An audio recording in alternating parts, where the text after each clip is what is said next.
തീർച്ചയായിട്ടും രാത്രിയിലെ ഗുരുവായൂരപ്പന്റെ ശീവേലി കാണണം.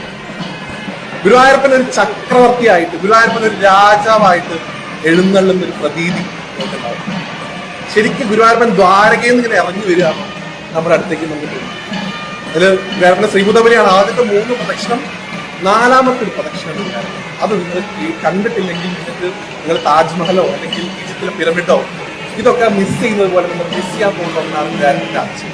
4ാമത്തെ ശിവേലിക്ക് 2 പാത്താന എക്സ്ട്രാ വരുന്നു. മുമ്പുള്ള തിടമ്പ് മാറ്റി വേറൊരു കൊമ്പത്തെ പറ്റി വരുന്നു. 3 ആനപ്പുറത്താണ് ആ ശിവേലി. അതുവരെ ഭഗവാനുണ്ട്.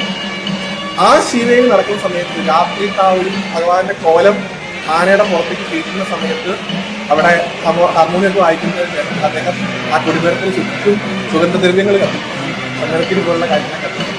അതിനുശേഷം ഭഗവാന്റെ കിടമ്പ് അവിടെ കയറ്റുന്നു. ഗുരുവായൂർ അമ്പലത്തിൽ മാത്രമുള്ള ഭഗവാന്റെ രാത്രിയിലെ 4ാമത്തെ പ്രദക്ഷിണത്തിന് നിങ്ങൾക്ക് എടക്കയിലും നാദസ്വരത്തിലുള്ള വേറെ ഒരു ക്ഷേത്രത്തിലും അത് അവകാശപ്പെടാറില്ല. എടക്ക പ്രദക്ഷിണമാണ്. എടക്കയും അതുപോലെ നാദസ്വരവും മാത്രം